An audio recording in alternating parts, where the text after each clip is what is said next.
ہماری میڈیا نے جس طریقے سے ایک ذمہ میڈیا کا رول پلے کیا وہ بھی اس کی مثال بھی کہیں نہیں ملتی. آگے اگر آپ دیکھیں انڈیا کے چینلز جس طریقے سے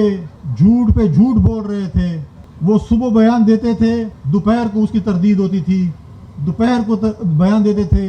شام کو اس کی تردید آ جاتی تھی, شام کو جو ہے وہ بیان دیتے تھے تو رات کو پتہ چلتا تھا کہ یہ فیک نیوز ہے. لیکن کوئی بھی پاکستان کے چینلز ہمارے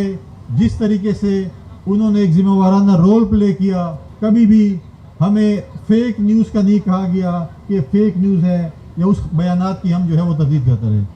لہٰذا آج کا پروگرام اسی لیے ترتیب کیا میں نے کہ آج ہم بھی اپنے پاک فوج کے ساتھ یکجہتی کے لیے اپنے ان میڈیا کے دوستوں کو خراج تحسین پیش کریں. بہت سے ہمارے دوست یہاں پر سفر کر کے آئے ہیں, کچھ لوگ نہیں آ سکے, کچھ کی مجبوری تھی, کسی کے پروگرامز ہو رہے تھے, لیکن میں ان تمام میڈیا کے دوستوں کا بہت ہی مشکور کہ وہ آئے. اور خاص کر میں یہاں ہمارے جو خیبر پختونخوا کی میڈیا ہے, چاہے وہ ٹی وی چینلز ہیں, چاہے وہ براڈ کاسٹ کے ہیں, ان کے بھی مشکور ہوں کہ ہمیشہ ہماری خیبر پختونخوا کی آواز وہ پاکستان میں اور دنیا میں جو ہے وہ ہماری پہنچاتے ہیں.